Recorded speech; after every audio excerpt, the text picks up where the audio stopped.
Hello, everybody. I am Patrick Daugherty. It is draft week on Rotoworld.com, and this is a best ball mock draft, except it's not even going to be a mock because we're going to have Denny Carter and our friend Pat Kerrane do a draft on Underdog, a BBM4, as you may know it.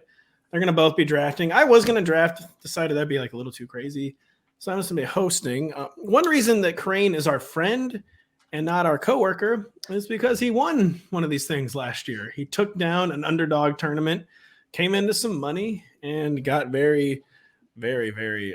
He's just too good for us, and now he's not our coworker. Stop showing up to the work. Stop showing up to work. Founded Legendary Upside. So Pat Kerrane really knows what he's doing. Denny really knows what he's doing. Wow. It's gonna be really good stuff. We're gonna talk about some of the principles of best ball, but they're gonna be drafting real live teams with real skin in the game. So are you guys ready to begin drafting? I'm super ready. You have to never been more ready. ET and join at the same time to make sure you get in the same draft. Pat and Denny. We do. Yep. Are we ready to do that? Should I count you guys into hitting enter? I think so. All right. In 3, in 2, in 1, enter. Oh God. Oh my God. Denny got in late. And it showed how much money Denny was spending. It's $25 to enter BBM4. They do have some cheaper tournaments. There are cheaper tournaments at other sites. I need to get in that one. Should I leave draft? No, don't leave the draft. Can you even do that? Oh yeah, you can. Wow. I'm in Denny's draft now as well, and I'm also drafting out of the 103 on a different draft. Oh, well, you're in two different. Kerrane is one of the first principles of best ball is to be a sicko. And always be doing a million drafts. Kerrane, really, really quick. What are the basic principles of best ball for people who might not know? There are a lot of people who still do not know, especially as redraft season comes along and it's more people who are just doing their home leagues. What are some very basic principles off the top of your head of best ball?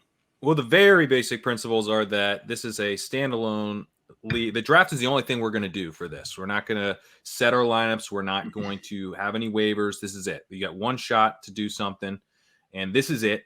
But then this particular tournament also pays out the money, 2/3 of the money in week 17. A third of the money goes to the most points scored in the regular season. So there's a couple different ways to attack it. But generally, I think about the week 17 part a bit more because that's where the majority of the money is.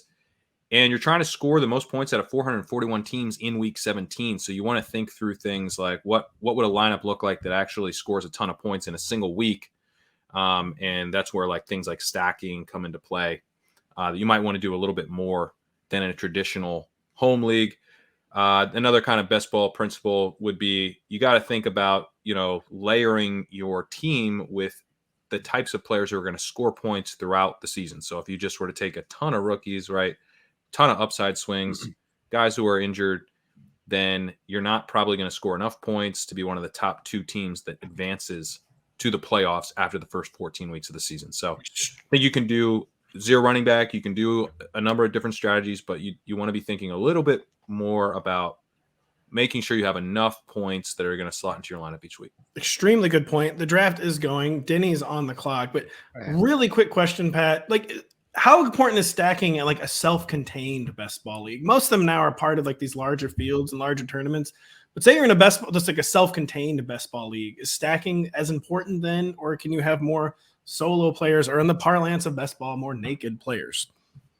I think it still helps, right? Because one thing that I think people misunderstand a little bit about the stacking conversation, and even about the week 17 correlation, which is where you'll have some stacks.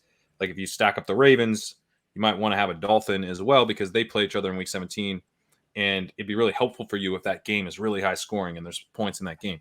I think one thing that people, will get a little bit confused about is they're saying you really just want to pick the guys who score the most points. You don't want, who cares? It's pretty smart to me. Yeah. So, why do I have to worry about all this stacking correlation stuff? Just if you think a guy's better, just pick him.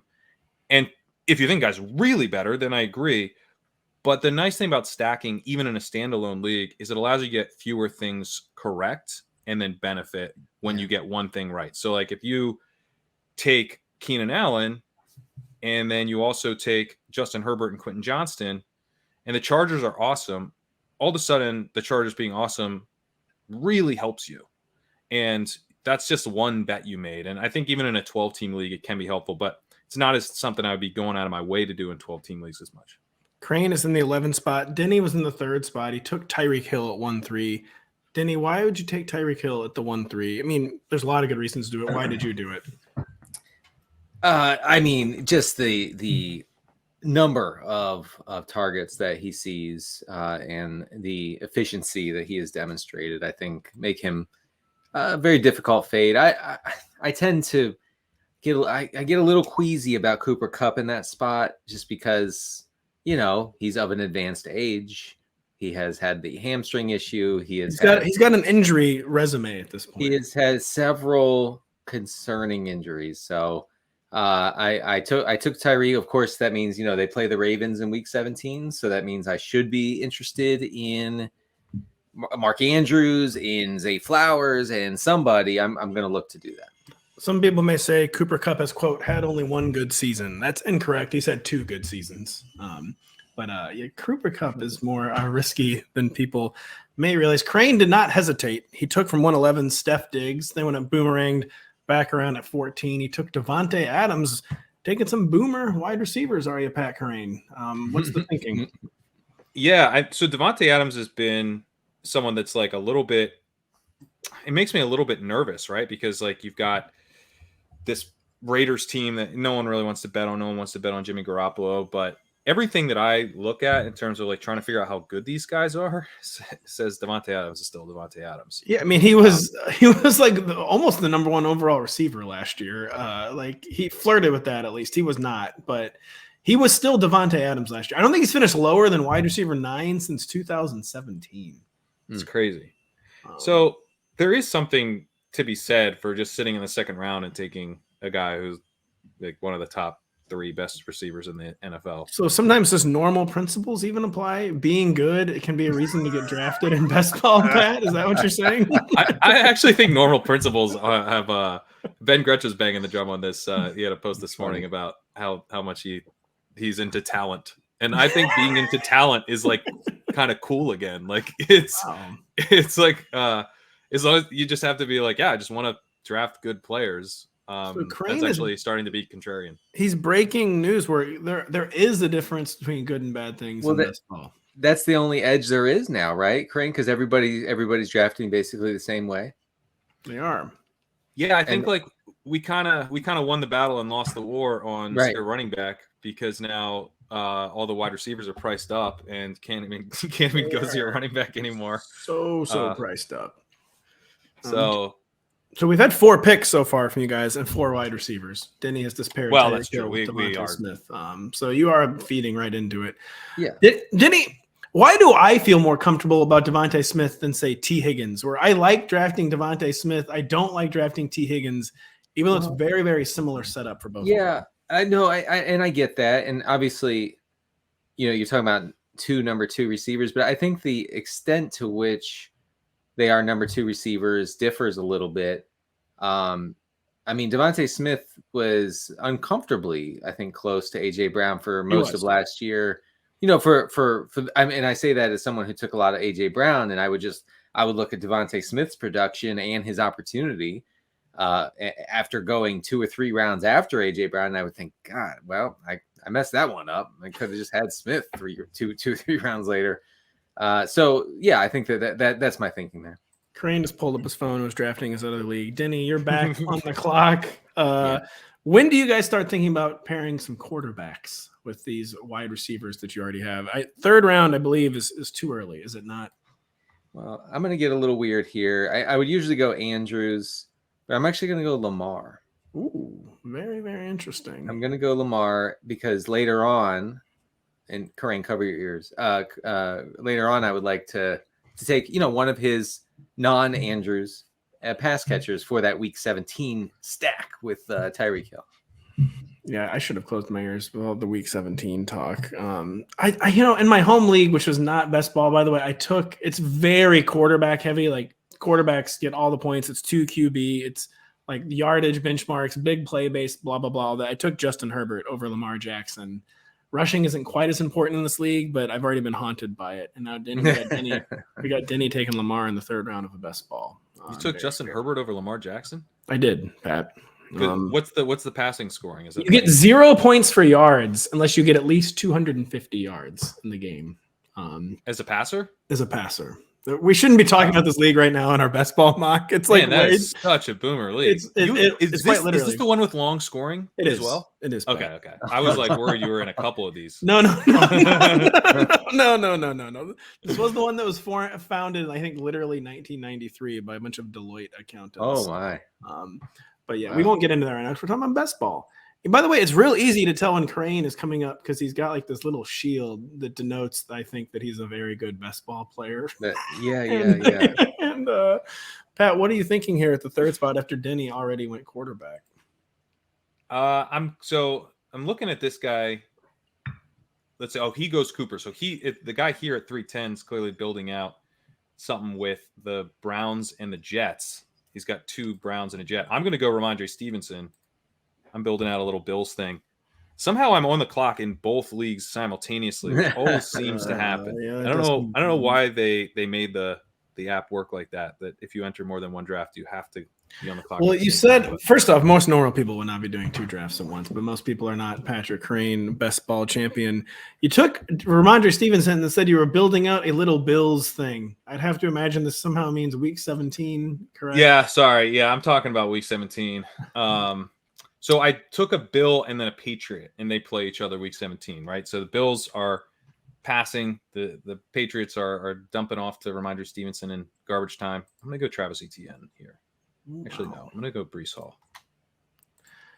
We're going to have to talk about Breece Hall. Are you done talking about week 17? Should I ask you about Breece Hall now? Because I wanted to tilt you a little there. Yeah, I've been going full boomer and Breece Hall. We were just talking about Rich Rebar in a different podcast. How even Rich is out on Breece Hall, by the way.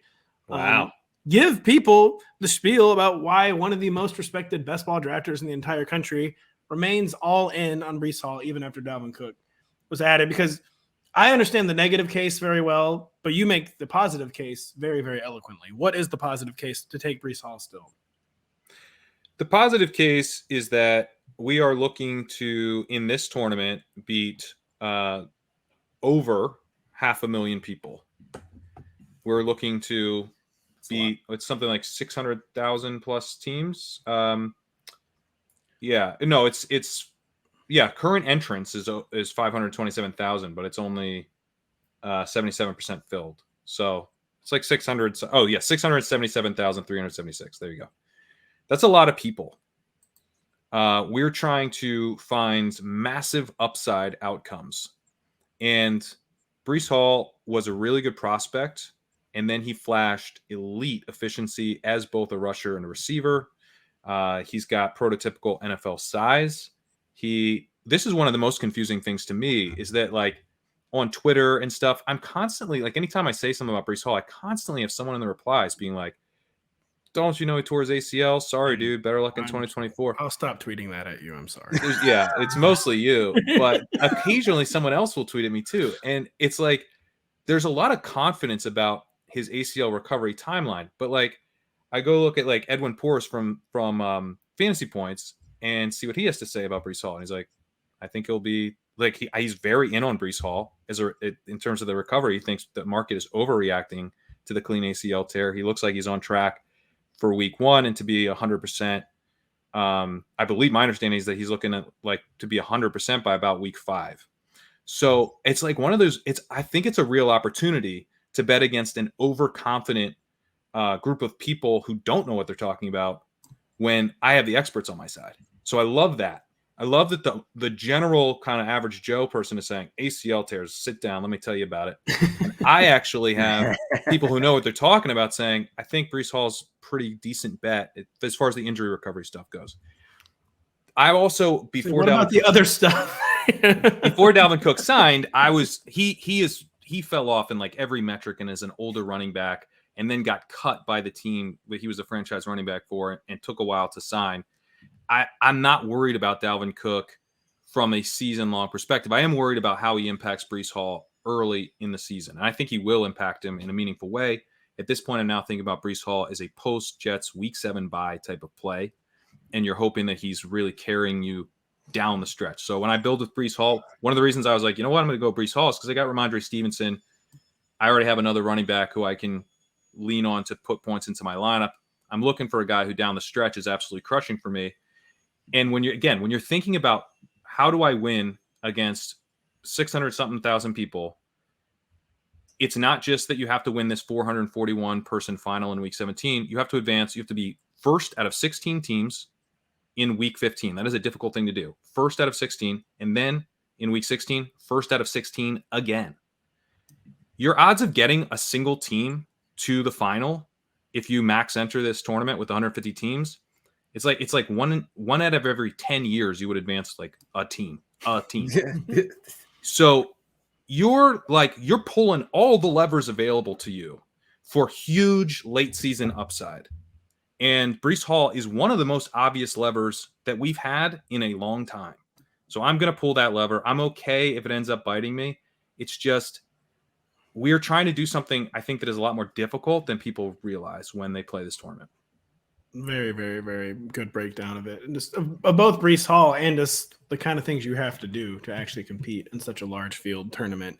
And one thing that everyone knows you have to do to compete in a large field tournament is never draft running backs. Denny Carter, you have one quarterback and 4 wide receivers, one of whom is Mike Williams, who I'm seeing a lot of people very bullish on this year. I'm feeling bullish too. Sometimes I'm not entirely sure why. Is this solely about Kellen Moore kind of changing the tenor and the style of the Chargers offense and maybe actually occasionally getting Mike Williams a mismatch? Yeah, I mean, it looks like Kellen Moore, and we actually have a blurb. It's ostensibly about Keenan Allen, but talks about how Kellen Moore is committed to moving all the Chargers receivers around the formation to get the best matchup. Not just sticking Williams on the boundary and saying, "Hey, go get it, big man," you know.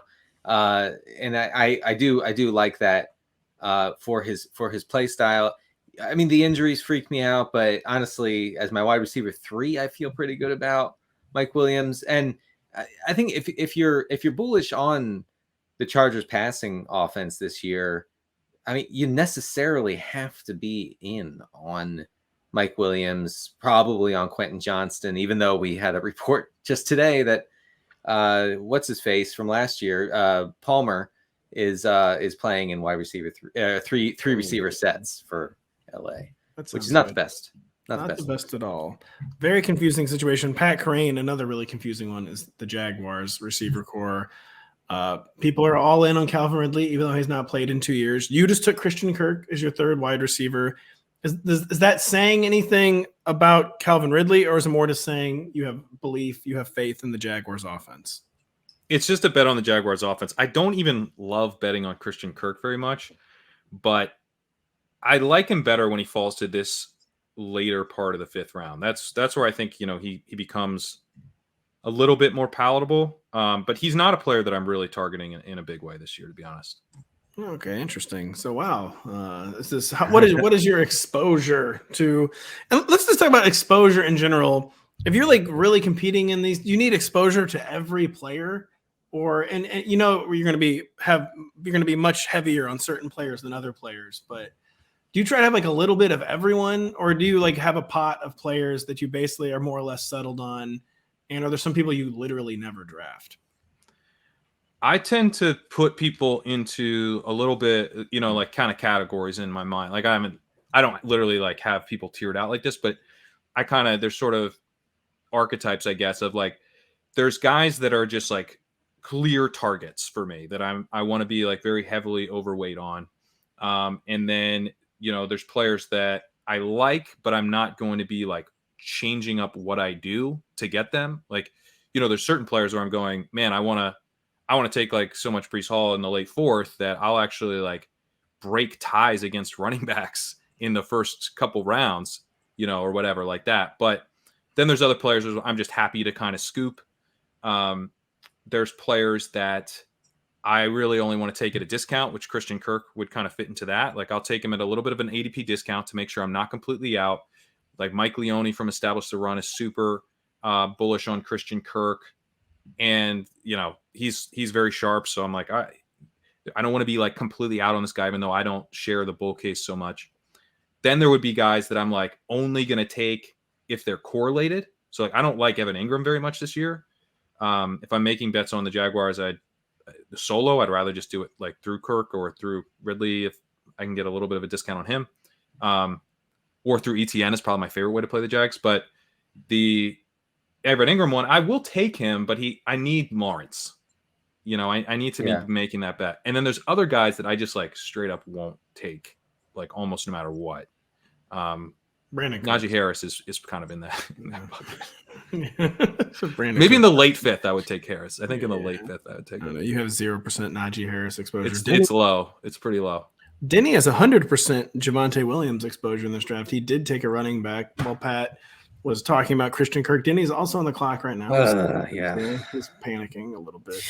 Man, I don't like this. Ooh, he's all in on Russell Wilson, folks. He's just taking Javonte Williams and Courtland Sutton. Here's what I'm doing. So I got Mike Williams a few rounds ago. I went with Javonte and Courtland Sutton because the Chargers play the Broncos. Let me guess. They play 16 weeks after the fantasy season begins. Week 17. Yes. I'm actually trying to confirm, and I'm panicking right now. But where did I see that? Yeah. Yes, they do. Okay. They play on New Year's Eve. So hopefully that game will be an exciting Russell Wilson back and forth, and I'll get a little. How do you feel about Javonte Williams as your RB1? Would you have done this a week ago before he played and looked acceptable last week? No, I wouldn't have. And I know, look, if you share this team with the larger public, it will be laughed at. I understand that because this team is being shared with the larger public, by the way. That is the purpose. And it will be laughed at. Denny, if you look up in the corner there, it says live. Yeah. And they'll say, wait a second. Josh Jacobs isn't your RB1. Like Christian McCaffrey is not your RB1. So it's a bad team. But I think I'm a little bit bullish, more bullish, not as bearish, I should say, on Javonte Williams. And you can get him even on this sicko website, Underdog. I think you can get him pretty cheaply here. The Sean Payton's usage of running backs as pass catchers, I think, could be fantastic for one of Javonte or P. Ryan, right? I'm obviously with this pick, I'm betting on it being Javonte Williams, but one of those guys could really break out in a big way PPR wise. If they get that whole Alvin Kamara type role of just a ton of dump offs in this offense. Pat Kerrane coming up in the 7th round. He has 3 running backs. He has 3 receivers. I've done several of these with you this summer. I don't really know if I've seen you have 3 running backs through the first 6 rounds. I know you kind of do everything, but is this kind of an atypical build for you so far? It's not that atypical because of some of the values that we have on running back in the middle rounds this year. But this is a difficult spot to be in because I really like to have 4 wide receivers through 7 rounds if possible. I think I'm honestly going to take Brandon Cooks, which is the most boring thing I've done in days. Rich Rebar tucked up Brandon Cooks on our Thursday. He likes him. He thinks he's going to significantly overperform ADP. So he's with you. Rich, and you're talking about smart people being with you. Rich Rebar, very much with you on the Brandon Cooks selection as your 4th wide receiver, Pat. What's the state of Demont Nation? It's down bad. I know it's actually not. I don't know. No. I mean, no. It's. I'm finally in on Montgomery, and you're out.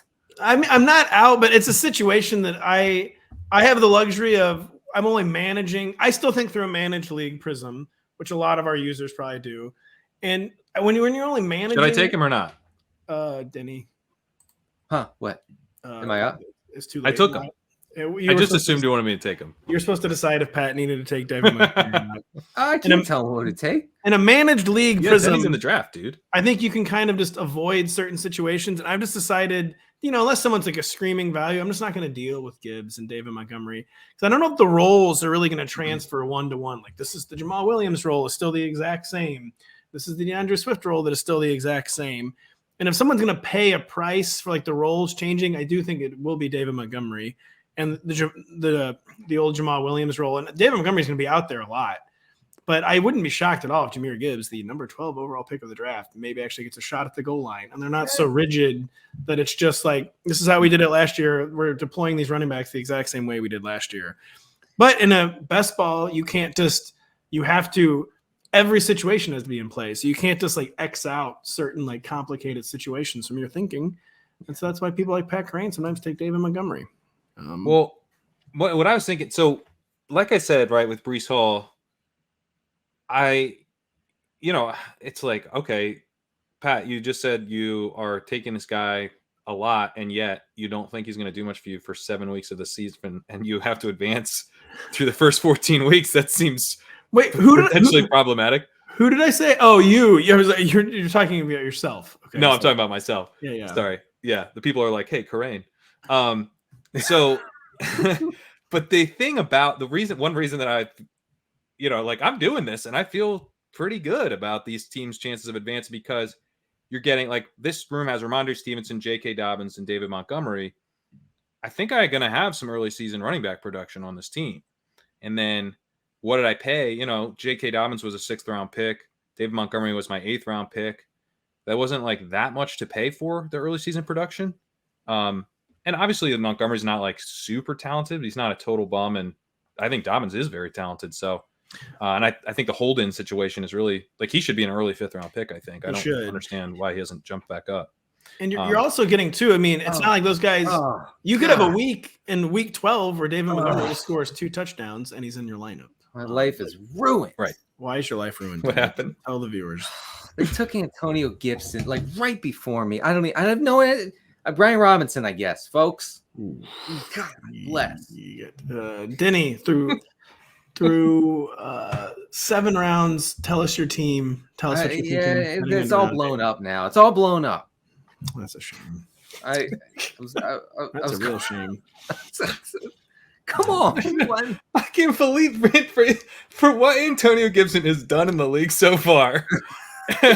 Well, this just shows you what he would be proud to know how upset you are. This shows also what best ball does to people, that you can pursue a build the entire draft and you have one renegade drafter and it all gets blown to smithereens. It's true. Yeah, that is true.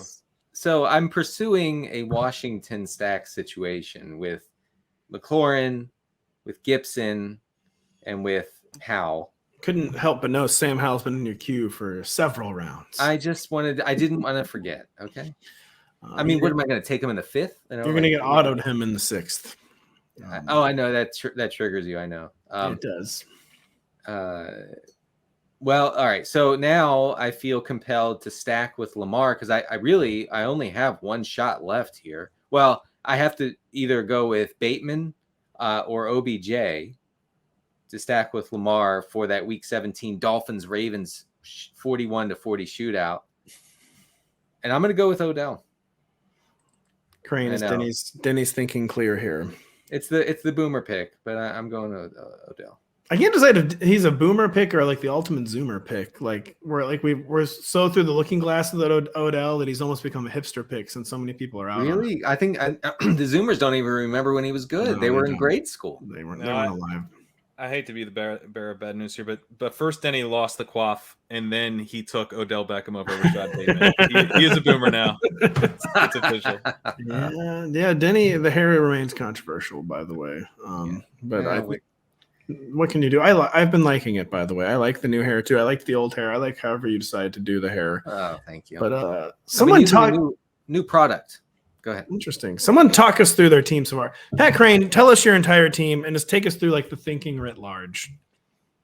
All right. As soon as I take a pick on my other team, I'll tell you all about this team. Pat is highlighting the insanity of best ball. 2 drafts at one time. So this team is completely balanced. 4 running backs and 4 wide receivers. Not like I said, like my favorite way to build necessarily, but it kind of helps. It kind of tells a story because it's like, hey, get Breece Hall to the late season, and then he is absolutely smashing. And I think I have enough wide receiver production, enough upside with my top 2 picks, Diggs and Adams at the position. Some really strong weekly upside there. And then Kirk and Cooks are kind of just like chugging along, helping me get points over the course of the season. Maybe Spike is in a playoff week, hopefully. But you'll never guess why I took David Montgomery as opposed to some of the other running backs there, Pat.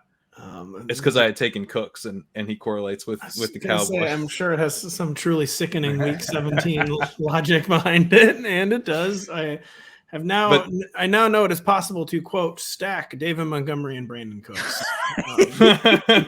who don't even play in the same division. Yeah, and now I'm going to take. Let's see what this guy's doing over here. So he's got Lamb. I'm going to take Prescott. Ooh. So, yeah, because he's got Lamb, so I don't think I would have gotten him back. So is this guy's life over now that you just took Dak Prescott? Yeah. Yes, it is. He's very angry with me because he had Amon-Ra and CeeDee Lamb. He had that sweet bring back, and I blew it up because I had David Montgomery and Brandon Cooks. Like that, he is furious right now. That is how best ball works. You're pursuing someone's pursuing a very logical stack, but then someone else has like a backdoor stack that they're pursuing, and you got there first, and you won the Dak Prescott sweepstakes, and now this guy's probably just going to auto the rest of the draft. I do want to be clear, and I don't care if it puts me at a competitive disadvantage here. In no universe am I going to draft Kadarius Toney. I just want everyone. Kerrane has talked himself back in on Kadarius Toney. Okay, Kerrane took Kadarius Toney. Okay. Tell us about your latest state of mind on Kadarius Toney, someone that every fantasy manager always is in a state of mind about, frequently negative, occasionally positive. Where are you at right now with Kadarius Toney, Pat? Why were you willing to take him before we were even in double-digit rounds? Well, his ADP is 102, and I'm willing to take him in kind of the late 90s at this point. And I got him at 110 here. So I was getting him after ADP. I needed a fifth wide receiver for the structure. I like the late season upside, or kind of mid-season, starting the mid-season maybe upside of Kadarius Toney with Christian Kirk and Brandon Cooks picks, which I think are very boring. So it's like, hey, let's add some excitement to this room. Who can do that?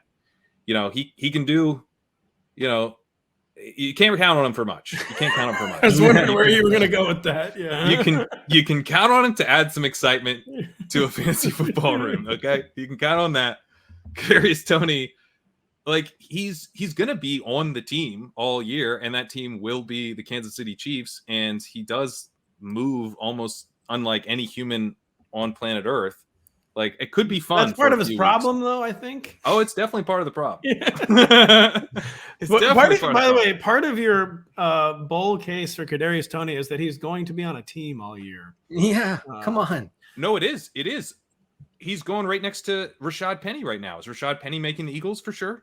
No. I don't know that. Yeah, we don't know that, actually. We're now at a point of the draft where there are guys who might be cut. So that's true. I think I think at this price, the bet is tilted to the upside, where he's locked into some kind of role in the Chiefs all season. He eventually will get healthy before getting hurt again, but then he'll get healthy after that. And who knows, Who does know? He has scored a touchdown in the Super Bowl, which I'm told is an important game. Denny, you've done a full heel turn. You are now officially drafting Dalton Kincaid. What is going on with your about face on Dalton Kincaid? Oh, someone took Warren. Now I'm on the death till. Oh, jeez. Of course, be Chief Justice Earl Warren. Yes, the Zoomers know. The absolute worst joke I've ever made in my entire life. All right, I'm going with RB1 in Atlanta, Tyler Algier. I know. I say that just as Kerrane lays out the argument for Bijan Robinson being the guy you need. I like Algier. It actually kind of talks me into Algier too. They're just going to run a ton. Their offensive line's so good, and it's built specifically to run the ball. Right. I don't know. I think Algier's really. I actually kind of stopped drafting Algier for a minute, and then do we think there's any standalone value for Algier? Yeah. It is possible they run enough. I'm not entirely positive they're standalone. There would be standalone value if they were having Marcus Mariota level pass attempts, 12 to 15 a game. They've given a lot of indications they want to be more maybe the he old. He was awesome with Ritter. That's that is it was when he was the lead back though. True, but he had he was averaging over 20 carries a game. I think he was, but there's indications they want to get more into the old Seahawks style, 20 to 25 pass attempts a game, which would still be amongst the very bottom in the league, but I feel like that might be too much passing for the 1B back to have true standalone value, even in the Falcons offense. But it is a team that creates like run game EPA out of thin air. It's such a well-designed rushing attack. I definitely understand the logic behind just hoping there's enough rushing volume to create some flex value for Tyler. So now, folks, what you do in best ball in these huge tournaments, you see, okay, who are the Falcons playing in week 17? And it's the Chicago Bears. So now I have to force myself to draft a Bear. Cole Kmet, come on down. Yikes, you're right. God, I hate that you're right on that. Oh yeah, star him up. There you go. Oof, that is rough. Is that your only option? I mean, Chase Claypool, I think, is going undrafted, I believe, in a lot of these underdogs. He just got taken. So what can you do? Never owned. Crane, 4 running backs, 5 receivers, 1 quarterback. What are you doing here? I think I'm going to snipe this guy again and take Jared Goff. Oh my gosh, are you serious? You're a monster. Yeah. This guy, you actually are ruining this guy's life. This person's crying. He's knowing you're just toying with him now. Getting toyed with by Pat Kerrane would be kind of an amazing feeling in an underdog draft, though, I'll say. Well, it makes sense because I did bet on the Lions. I've just happened to bet on the Lions. Now, I don't normally like taking 2 quarterbacks from the same game because you're kind of like limiting how many games you're betting on. But I thought Goff is pretty solid pick at ADP. Now, here's a question, Pat. Jameson Williams versus Sam Laporta. Where are you at on that? Sam Laporta. I mean, Jameson Williams, as I recently tweeted, he's done all the things that busts do. Like the coaching staff tenor of comments has totally changed on Jameson. They're already shifting to like any contribution from Jameson Williams will be a bonus type territory. They seem very, very upset, understandably so, with Jameson Williams. I see that you either agree or wanted me to be your tiebreaker, and you took Sam Laporta, Pat. Do you have any reasons why? Well, I share some of your concerns about Jameson Williams, but he was pretty big discount relative to ADP, so I was considering it. But yeah, I wanted you to be the tiebreaker there because I was I could sense genuinely some tie-breaking. I could sense some tie-breaking seeking going on. And I'd go with Laporta over Williams. It's a shame he was. Sorry, Denny, you go. Yeah, no, I think that there are many scenarios in which Williams is like just not playing. Either he's inactive, or the team is just holding him out, or he's hurt, or he's in the doghouse. Like that's Laporta. Laporta is a guy who will be running a ton of routes. I mean, he will be running a lot of routes. And by the way, that when you combine the target share of all the random Detroit tight ends who ran routes last year after Hawkinson was traded to Minnesota, it's a good role if you can if you can combine all that into one dude, and I think Laporta can do that. Before Crane talks, just one final thing too on Jameson. It's not like they don't have anybody who can stretch the field. Like Josh Reynolds and Marvin Jones can still like run a go route and like occupy defensive attention down the sideline. So I just wonder how much they even need Jameson Williams at this point, like a guy they just don't have faith in. And it seems like a very, very bad situation for a prospect who had Tyreek Hill level speed. Things have gone south very quickly. Yes. Yeah, I think one reason to, normally you want to take guys at a value in this format and kind of like scoop up some of those discounts because you have the potential to put together like better versions of the teams with that player, because you're getting him at an ADP discount and then you're pairing him with players that might be better than the players the other teams that have that guy have. And it's also a good way to just kind of balance out your exposures, right? Like if you're willing to take guys who are sliding, then you're going to have exposure to a broader number of people and you're going to have everyone at good prices. So it's just a good way to kind of do portfolio management as well. But Daniel Raz, who helps me out with the Legendary Upside Underdog rankings, he's noted that, Jameson Williams is a really, really terrible fit for Best Ball Mania in particular because a third of the money pays out to the regular season and he's suspended for 6 games. So there are certain tournaments that don't have that have very similar structures where there's a playoff element, there's a week 17 final, but they're all the money is in week 17 and not, a big chunk of the money, a third of the money going to the regular season. So as soon as you take Jameson Williams, I think even where I was considering him, like you're almost writing off the potential to finish first. And that's $500,000 that you're now really no longer in play for. So you want to be a little bit careful, I think. He's got me thinking about that a little bit more.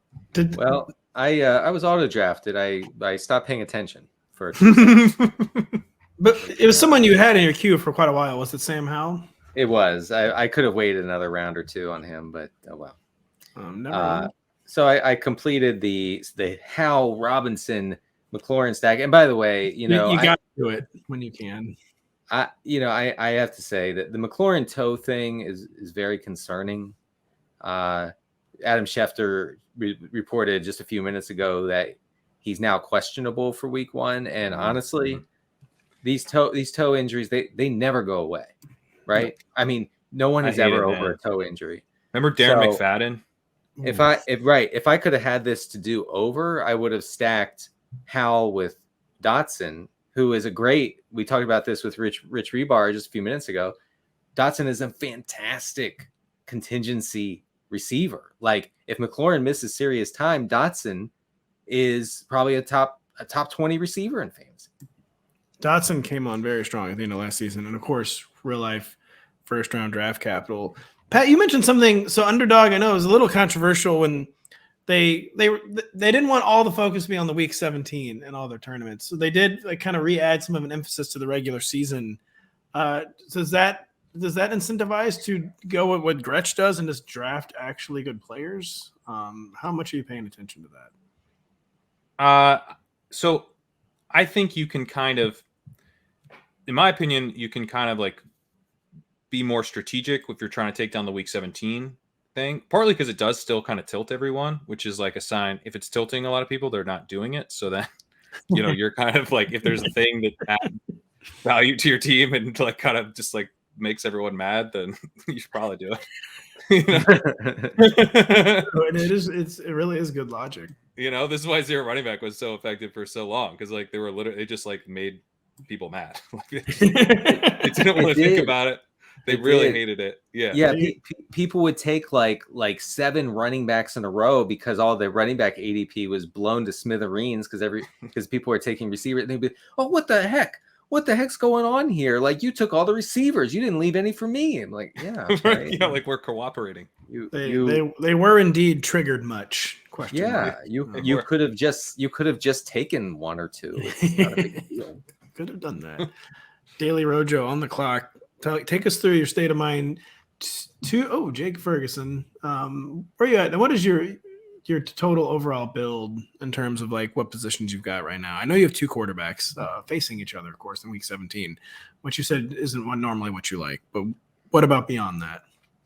It isn't normally what I like, because you want to have the potential for a few games to go off, and there'll be points in those games, and then you really benefit from those few games. Like, that's such a simple, clean bet. Like, I'm betting on a few games to go off. They do go off, and all of a sudden, my team's launched to the top of the leaderboard because I've got a bunch of players in those few games, right?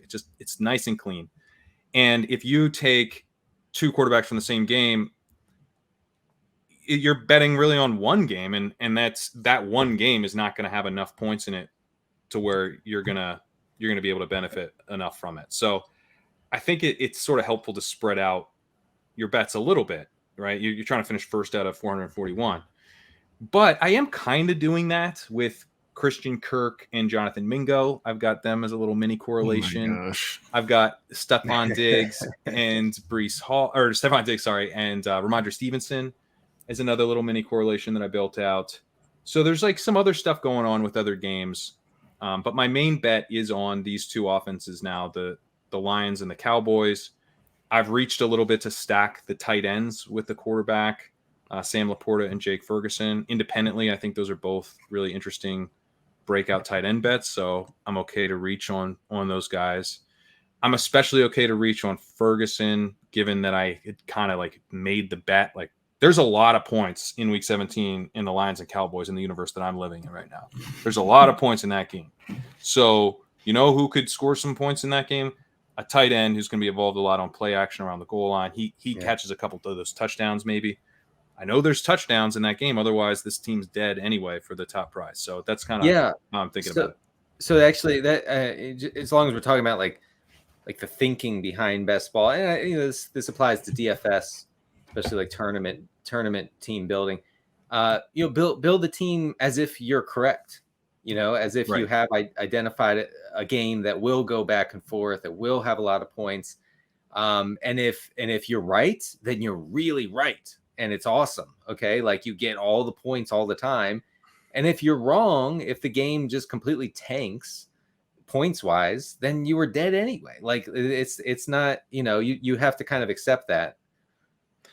Yeah. And I think that's exactly right. And, that's why in best ball, we're drafting a ton of teams. Like each one is like kind of a little scratch off, kind of deal. Like you're more willing to take guys that you don't always take. And you kind of you don't want to just only get your guys in best ball, because you can do things like structuring your teams intelligently and doing the week 17 stuff. And, just understanding where the pockets of value in the draft are that are edges that are not just picking the right players. So getting actually off of your guys can be, I think, a little bit helpful.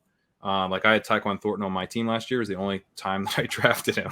He was not one of my guys, and he scored a touchdown in week 17, which was huge, but I drafted him because I had bet on that game. I had a bunch of guys from that game. So I just added another guy who I literally didn't take otherwise, just because he happened to be a part of that game stack. So I think that's exactly right. You want to draft like you're right. The other thing about this is that the payout structure for week 17 drops off dramatically. You want to finish first.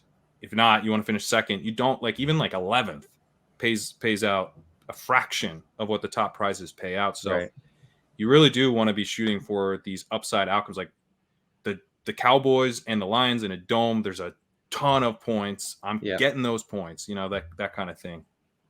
Pat, I kind of asked you this at the beginning of the show, but what would you do differently if you were in a best ball league that is just true points only? Like, again, it's its own self-contained little universe, but it's not a managed team. It's a best ball every week, but the person who wins the league is the person who scores the most points over the 17, 18 weeks or whatever. What do you do differently in like a true points only best ball draft? I'm sorry, you might not have really thought about this very much. So if you don't have a good answer, that's okay. But what would you do differently in a true points only best ball draft? I am thinking about it a little more. I've been playing a little bit more on drafters recently, which is total points. And also, there is total points in Best Ball Mania, so I think you want to at least consider it. One thing that I like doing is building with the quarterback and the running back, because then I'm betting on the team to score a ton of points all season. Right. And that's what King Cap, who won the $1 million on Underdog last year in the regular season, that's one of the things that he did, where he was betting on the Eagles, and he had Miles Sanders and Jalen Hurts, and he's just like, dude, they're gonna put up a ton of points each week. And he's like, it's gonna be Hurts in the first half and Sanders in the second half, and that's exactly what happened. Thesis of the play was quite good. Yeah. It worked out pretty well. The thesis of the play was always Miles Sanders. It's always Miles Sanders. Yeah. Except for this year. But seriously. In fact, to that point, I'm going to take Chuba Hubbard right now. Oh, wow. Oh, that's good. That's good branding there. Yeah, people laugh at me when I take Hubbard, but I like him. It was not good branding when I had the wrong show logo in the top right corner, by the way. I had Good Football Show for a little while. I've changed it to Rotoworld Football Show. Nah, hopefully no one else remember that show. Hopefully no one else did notice the logo. But we're getting close to the end here. Or no, you go. Continue going, Patrick. Well, as I say, I would still be looking to stack. I think stacking still helps a lot. But you're not ultimately you need to pick the right guys. There's more. Yeah. It's more of that. Pat, another philosophical question about best ball is, when do you take guys say a potential upside rookie flyer like Michael Wilson, but who's in a horrible offense? When do you take maybe these solo upside bets in really bad situations? Is the answer just never? It's not never for me. I mean, Michael Wilson, I'm actually taking a decent amount of because you can get him in the very late rounds. And in a total points format, maybe I'd be a little less interested in Wilson. But in a format like this, where it is 1 out of 16, 1 out of 16, 1 out of 441 in weeks 15, 16, and 17, then you kind of got to go, well, how do I get through that? And one of the things that I've looked at is that these late round picks, if they get a spike week in the playoffs, like, it is huge for you. I mean, Zay Jones last year, you get some of these rookies who come on down the stretch. KJ Hamler helped Justin Herzig get to the final. Oh my gosh. Yeah, and I mean, KJ Hamler's been an outright bust, yet I think he's retired. Yeah, he was part of a tournament winning lineup. Amon-Ra St. Brown, you had to have Amon-Ra St. Brown in 2022, 2021. You just couldn't. Literally, I don't think the math wouldn't have worked. Like, you had to have Amon-Ra St. Brown because he helped get you there, and then he crushed in the final, and he had such a late ADP. So, that was maybe not as bad a situation as the Cardinals, but we weren't all that excited about this day 3 rookie playing with Jared Goff, obviously, because he was a late round pick. So I think when you get into the very final rounds, what you're asking for is like a late spike week. And rookies are pretty good bets for late spike weeks. So a guy like Michael Wilson, I think, is pretty appealing. They probably will be trying to see what they have in him.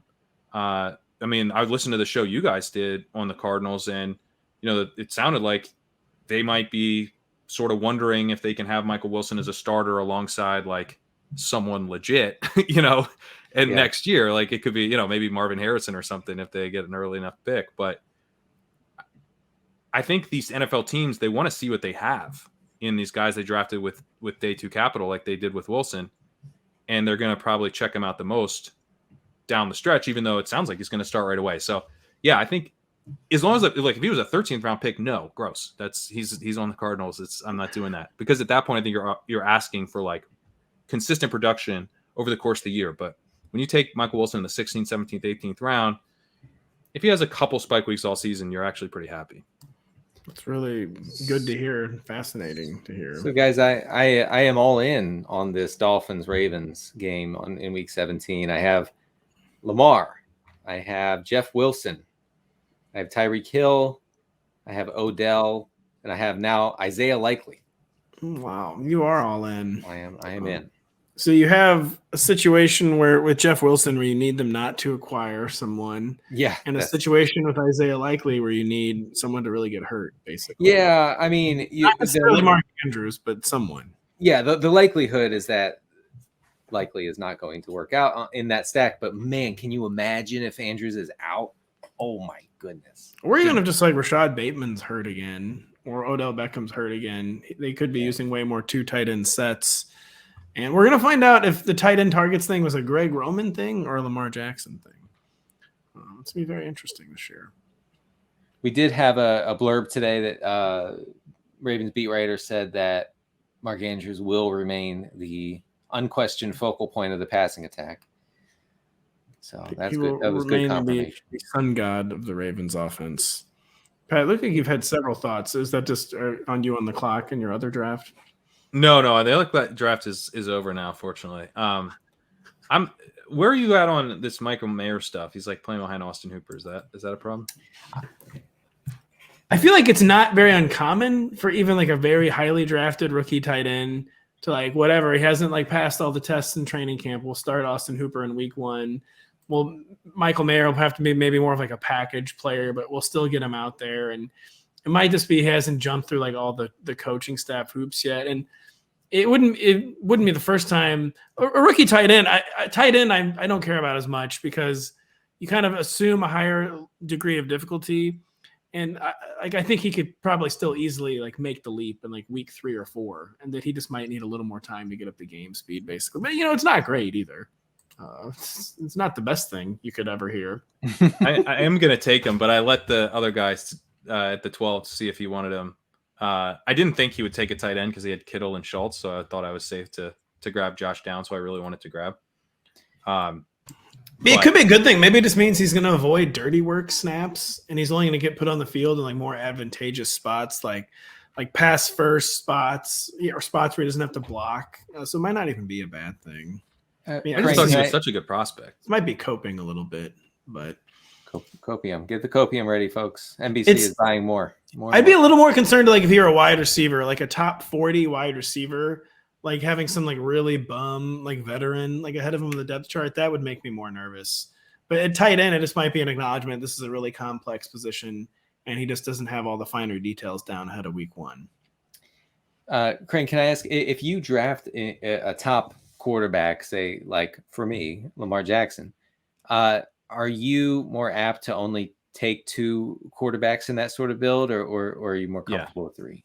Yeah, 2. No, I'm taking 2. Okay. Almost always with Lamar. I think the big question with Lamar is, do you take like your second quarterback in that, early double-digit round range, or do you just punt the second quarterback entirely? And I think one of the things that Lamar allows you to do is punt entirely, because that generally, like, taking a really late quarterback too isn't all that great, but yeah, he's gonna score like the vast majority of your points. So it's more just covering your bye week and maybe like a week or 2 that other quarterback comes in. So if you punt it, then it opens up another roster spot around the 10th or 11th or 12th round or whatever. Well, listen, guys, no one can accuse me of not being a week 17 bro, because I just took Keontae Ingram, the RB2 for Arizona, because probably the Cardinals touch leader this year, because I have Devontae Smith, and the Eagles play the Cardinals in week 17. So there we go. That is about as sick as it gets, actually. It's disgusting. I love it. I love it. We're talking Keontae. You know what's crazy? Here's what's crazy. So the kind of like hallmark of we've lost our minds, like the moment when everyone was like, this has gone too far, was when Davis Maddock was on with Josh Norris and Hayden Winks, and he said, we need to get, I can't remember who was going, but we need to get Tyler Algier as a Zach Ertz bringback. No. Yeah. And it was like, okay, what are we doing? Guess what? He just had the tight end wrong.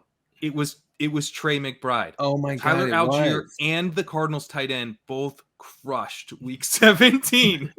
It worked. Man. No. My God. That was it. You're right. Yeah. If only had taken Trey McBride, Davis would be a millionaire. And this is why I love it, because Keontae Ingram is one of these younger backs. He's the type of guy who it's chaos. He might have 20 touches in week 17. And, the game gets a little weird, nutty, because Kyler Murray's back and it's fun. There's points. It's a good way to play it. Thank you. James, I'm so excited that Kerrane's excited about my Keontae Ingram. Keontae Ingram behind a starting running back who has played more than 13 games one time in the past 5 years. It was 2 years ago, but Keontae Ingram, I feel like, is almost a must draft, even in just standard redraft leagues, as like a 15th or 16th round pick. Like, he's like the most obvious. He's already the clear cut insurance back, and maybe like the most straightforward path to becoming the starter. Like, James Conner is going to miss games. It just happens. It's just going to be. We don't know if injury prone is a thing. The Twitter doctors are going to be arguing about this, and just like the smart Twitter people forever. I feel very comfortable that James Conner is going to miss games, and that Keontae Ingram is going to have a lot of touches in 2023. Wow, so you want James Conner to get injured? Yeah, wow, dude. Yeah, I know, it is messed up. No, I do not want him to be injured at all. I'm not drafting him. You guys were just drafting. Real quick, read us both your teams. Denny Carter, read us your team first and give us any final thoughts. So, yes. Okay, so here we go. At quarterback, I have Lamar Jackson, Sam Howell. At running back, I have Javonte Williams, Brian Robinson, Tyler Algier, Jeff Wilson, Deuce Vaughn, random non-stack player, and Keontae Ingram. At wide receiver, I have Tyreek Hill, Devontae Smith, Mike Williams, Terry McLaurin, who's probably going to kill me, Cortland Sutton, Odell Beckham, Alec Pierce. So Pierce and Deuce Vaughn are my 2 just random dudes on this roster. And then tight end, I have Dalton Kincaid, for whom I have taken a reversal on my season-long take. Now he's a must draft for you. Kincaid, Gerald Everett, and Isaiah Likely at tight end. God, where are the good running backs, Denny? I'll be honest. Yeah. What do they say to you? What do the people always say to you? The running backs I love the receivers.